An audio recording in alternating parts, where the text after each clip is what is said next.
अस्सलाम वालेकुम दोस्तों।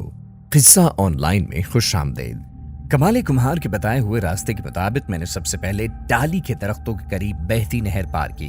फिर नशेब में बनी बल खाती पगडंडी में साइकिल उतार दी। मैंने दानिस्ता साइकिल की रफ्तार दरमियानी रखी थी ताकि जल्द थक न जाऊं। सर्दी जोरों पर थी, मगर मैंने भी मौसम की मुनासिबत से गर्म कपड़े, ऊनी स्वेटर, गले के गिर्द मोटा सा मफलर लपेट रखा था। वैसे भी साइकिल चलाने की वजह से मुझे सर्दी का कम ही एहसास हो रहा था। इसी बल खाती पगडंडी पर दाएं बाएं खुरदू झाड़ियां उगी हुई थी। मेरा जहन अब रानी की बातों पर अटका हुआ था। आखिर उसे किस तरह इस सारे पुरस्कार मामले की खबर थी? हत्ता कि वो न सिर्फ सोनी और उस खबीस शैतान जगदोश को भी जानती थी, बल्कि वो मेरे नेक अज़ाइम से वाकिफ थी। आखिर उसे इन सब बातों का क्यों कर इल्म हुआ था? घर से निकलते वक्त चूंकि मैं खासी उजलत में था, वरना मैं रानी से जरूर पूछता कि वो ये सारी बातें किस तरह जानती थी। ताहम मैंने भी तहैया कर लिया था कि बाबे कमाल शाह से मुलाकात के बाद वापस घर जाकर रानी से जरूर ये बात पूछूंगा, चाहे मुझे उससे सख्ती के साथ ही क्यों ना पूछना पड़ता।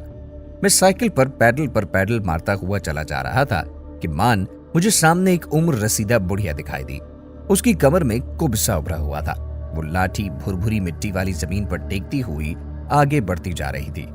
मैंने इज़राए हमदर्दी उसके करीब साइकिल रोक दी। मेरी साइकिल के पीछे बैठने के लिए स्टैंड नस्ब था। बुढ़िया भी मुझे देख कर रुक गई। मैंने नर्म से लहजे में उससे पूछा कि अम्मा, तू किधर जा रही है? आजा, मेरी साइकिल पर बैठ जा, मैं तुझे आगे उतार देता हूँ। बुढ़िया ने मेरी तरफ देखा। उसकी रंगत खाकस्तरी थी और सफेद खिचड़ी से बाल गर्द से मैले चीकट हो रहे थे। उसके लंबूतरे सूखे चेहरे पर झुर्रियों का जाल सा बिछा हुआ था। मेरी बात पर उसने खामोशी से अपना सर हिलाया और फिर वो यकदम उछलकर साइकिल के पिछले करियर पर बैठ गई, जैसे जवान लड़की हो। मुझे उसकी कमाल फुर्ती पर हैरत तो हुई और फिर मैं होले से मुस्कुराकर सर झटकते हुए आगे बढ़ गया। मगर दूसरे ही लम्हे साइकिल चलाना दोभर हो गया। उस बुढ़िया के बैठने की वजह से साइकिल बहुत भारी हो गई थी। मुझे हैरत हुई कि आखिर इस कच्ची सी बुढ़िया का नहीफ व निजार मनहनी वजूद इतना वजनी क्यों करता। अभी मैंने 8-10 पैडल मारे ही थे कि मेरा सांस बुरी तरह फूलने लगा। दम फूलने की वजह जाहिर थी कि मेरी साइकिल पर इजाफी वजन था। अब तो मुझसे मजीद साइकिल चलाना भी दो बार होने लगा।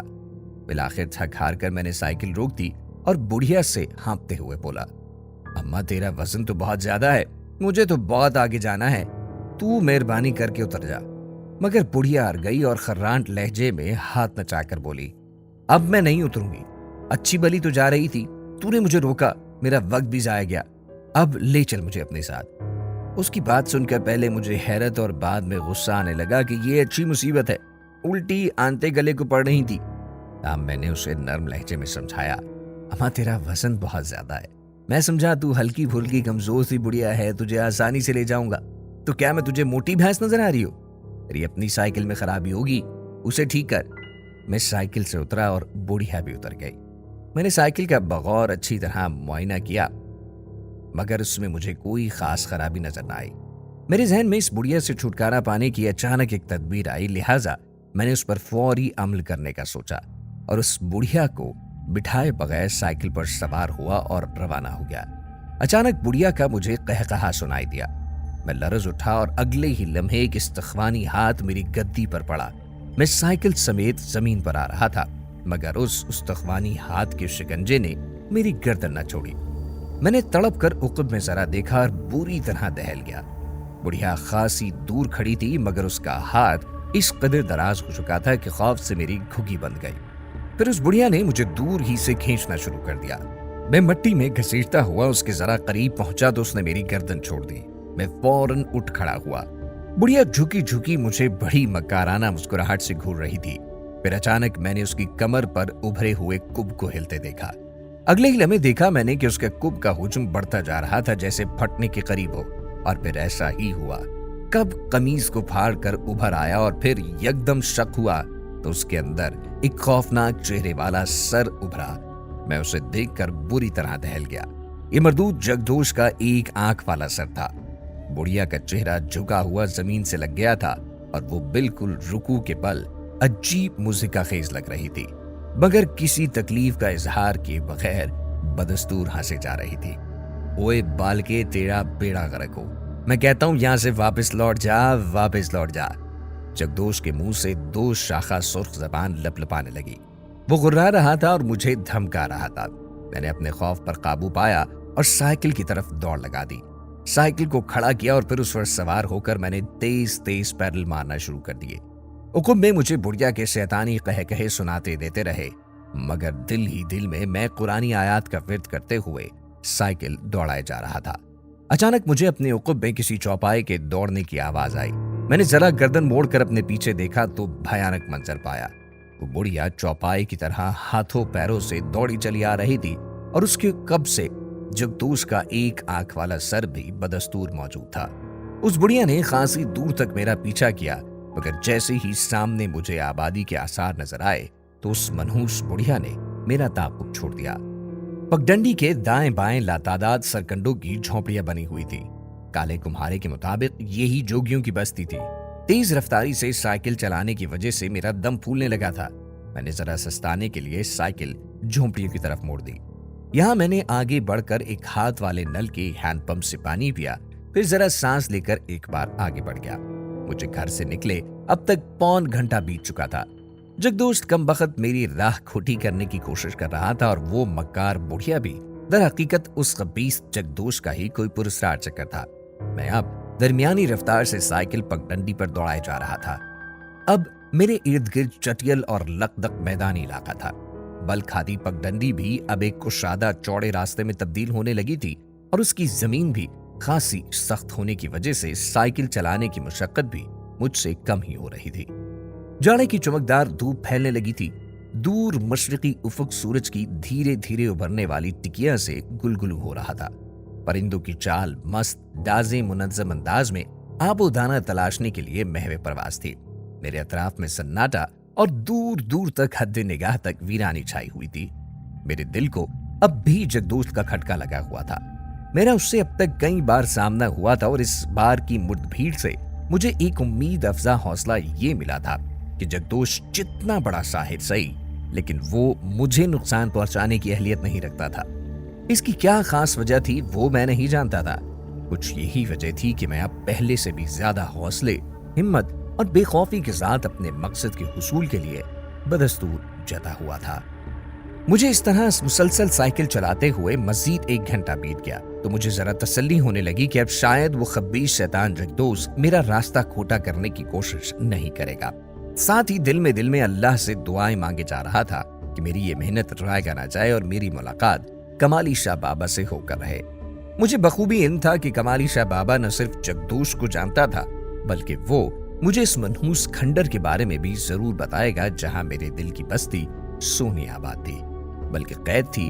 और जाहिर है इस खबीस शाहिर जगदोश से मुकाबला किए बगैर मैं सोनी को उसके शैतानी चुंगल से आजाद नहीं करवा सकता था। ताहम मुझे एक ये भी परेशानी हो रही थी कि आखिर मैं एक आम सा इंसान एक काले मंत्रों के हामिल साहिर से क्यों कर मुकाबला कर सकता था। अलबत्ता फिर भी वो मुझे थोड़ी बहुत तसल्ली थी कि उसका हल भी कमाली शाह बाबा मुझे जरूर बताएगा, क्योंकि आखिरकार वो अल्लाह वाला बंदा था और जगदोश भी यकीनन उससे खाइफ था।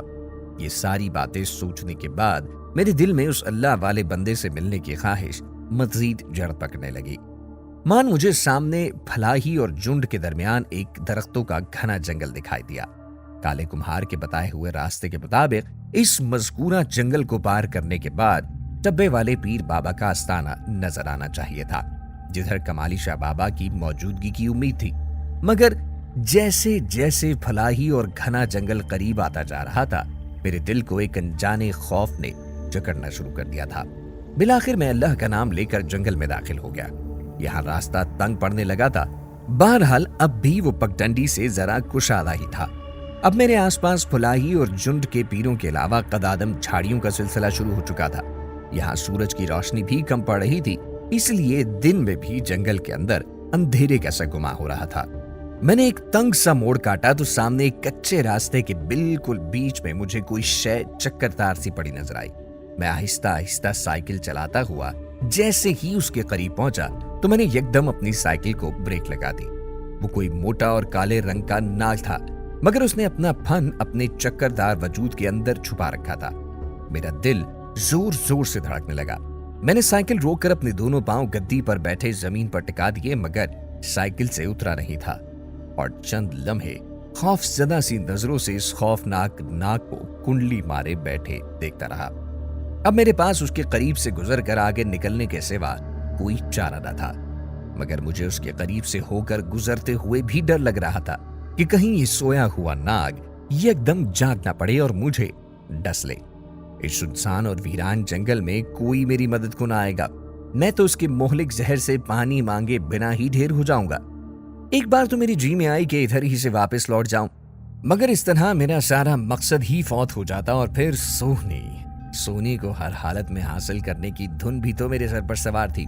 سونی کی منمونی صورت چشم تصور میں ابھرتے ہی میں نے اپنے اندر ایک عجیب سا حوصلہ محسوس کیا جو یقیناً جذب محبت کا ہی رہین منت تھا۔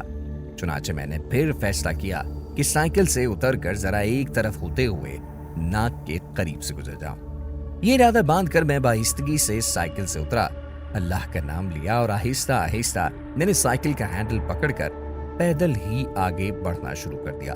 میری چھٹکی ہوئی نظریں لمحہ بلمحہ قریب ہوتے ناگ پر جمی ہوئی تھی۔ متحوش سا دل سائیں سائیں کرتی کنپٹیوں پر دھڑکنے لگا۔ مجھے اپنی سانسیں بھی زور زور سے چلتی ہوئی محسوس ہو رہی تھی اور پورے وجود میں لرزش سی طاری ہو گئی۔ میں اب لمحہ بلمحہ ناگ کے قریب ہوتا جا رہا تھا اور اس کے اور میرے درمیان فاصلہ دم بدم گھٹتا چلا جا رہا تھا۔ 8 فٹ، 6 فٹ، 4 فٹ، 2 فٹ۔ میرا دل اب جیسے حلق میں آ لٹکا۔ سانس بھی میں نے روک لی، ناگ کے بالکل قریب پہنچ گیا تھا۔ میرے قدم اب غیر ارادی طور پر تیز تیز اٹھنے لگے تھے اور پھر جیسے ہی میں ناگ کے بالکل پاس سے گزرنے لگا تو اچانک فضا میں ایک تیز پھنکار کی خوفناک آواز گونجی۔ ناگ نے اپنا لمبا چوڑا پھن کاڑ لیا۔ اسے جاگتا دیکھ کر میرے حلق سے بے اضطراری چیخ نکل گئی اور سائیکل میرے ہاتھ سے چھوٹ کر گر پڑی۔ ناگ کا بلدار وجود حرکت میں آ گیا تھا اور اس کی 2 شاخہ سرخ زبان لپلپا رہی تھی۔ اس کی آنکھوں میں عجیب مقناطیسی کشش تھی کہ میرے پاؤں بھی وہیں جیسے زمین میں گڑ کر رہ گئے۔ اس نے جیسے مجھ پر تنویمی عمل کر ڈالا تھا، باوجود کوشش کے میں ایک قدم بھی آگے نہیں بڑھا پا رہا تھا۔ ایسے میں ناگ خوفناک پھنکارتا ہوا اپنا غیر معمولی چوڑا پھن لہراتا ہوا میرے چہرے کے قریب لے آیا۔ میں مارے دہشت کے تھر تھر کانپنے لگا۔ مجھے اپنی یقینی موت سامنے نظر آ رہی تھی، مگر ابھی اس خوفناک ناگ نے مجھے ابھی تک ڈسا نہیں تھا۔ تب پھر میری اچانک نظر ناگ کے زمین پر پڑے بلدار وجود پر پڑی تو وہاں مجھے کسی کا دھیرے دھیرے سر ابھرتا دکھائی دیا۔ یہ انسانی سر سے مشابہ ایک انتہائی مکروہ اور خاکستری سا چہرہ تھا جس کی پیشانی پر صرف ایک آنکھ تھی۔ میں اسے پہچان کر بری طرح لرز گیا۔ یہ اس مردود جگدوش کا سر تھا جس کی صرف کالی موٹی سی گردن نظر آ رہی تھی، باقی نیچے ناگ کا بلدار وجود گولائی میں چھپا ہوا تھا۔ اس کی اکلوتی آنکھ کا لہو رنگ ڈیلا مجھے قہر آلود نظر سے گھور رہا تھا۔ اس کے شیطانی ہونٹوں پر مسکراہٹ رقصہ ہو گئی۔ ناگ کا لمبا چوکڑا خوفناک پھنس ہنوز میرے چہرے کے سامنے سنسناتا پھنکارے مارتا لہرا رہا تھا۔ اوئے بال کے بدبخت، ابھی وقت ہے لوٹ جا یہاں سے، ورنہ مفت میں جان سے جائے گا، ورنہ یہ ناگ تجھے ڈس لے گا تو تیرا انسانی وجود پانی بن کر بہہ جائے گا۔ میں اس کی غراہٹ سے مشابہ آواز سن کر دہل گیا۔ تو صحیح کہہ رہا تھا، یہ ناگ واقعی بہت زہریلا دکھائی دے رہا تھا۔ میرے جی میں آئی کہ میں یہاں سے واپس بھاگ اٹھوں۔ میرے اندر کوئی عجیب سی نامعلوم طاقت جو مجھے آگے قدم بڑھانے پر اکسا رہی تھی۔ میں نے دل مضبوط کیا اور پھر زیر لب قرآنی آیات کا ورد کرتے ہوئے سائیکل اٹھائی تو یکدم وہ ناگ میرے وجود کے گرد لپٹتا چلا گیا۔ میرے حلق سے لرزیدہ چیخ ابھری۔ جگدوش کا ایک آنکھ والا خوفناک سر اب غائب ہو چکا تھا۔ ادھر وہ ناگ موٹے رسے کی طرح میرے وجود کے گرد لپٹتا جا رہا تھا اور مجھے اب موت سے کوئی نہیں بچا سکتا تھا۔ ناگ لمحہ بلمحہ اپنی گرفت تنگ کرتا جا رہا تھا اور مجھے اپنی ہڈیاں تک چتکتی ہوئی محسوس ہو رہی تھی۔ میرا دم گھٹنے کے قریب ہوتا جا رہا تھا۔ میری سانس اوپر کی اوپر اور نیچے کی نیچے اٹک کر رہ گئی تھی اور اسی لمحے میری گھٹتی ہوئی سماعتوں میں ایک آواز ابھری، کیوں بال کے؟ میں تو تجھے اپنی ایک مجبوری کے تحت چھوڑتا رہا تھا، مگر یہ اصلی اور سچ مجھ کا ناگ ہے، تجھے ڈسے بغیر نہیں چھوڑے گا۔ میں اس آواز کو پہچان گیا تھا اور یہ اس مردود جگدوش کی سرگوشیانہ آواز تھی۔ میں اس بار دہل گیا تھا میں نے بہت زور لگایا مگر ناک کے کسدار بل نے مجھے نہ چھوڑا اور پھر اس نے مجھے گردن میں ڈس لیا۔ میرے پورے وجود میں جیسے چنگاریاں بھر گئیں اور مجھے کچھ ہوش نہ رہا، مگر ہوش کھوتے کھوتے میں نے کچھ عجیب سی شور کی آوازیں سنی تھیں۔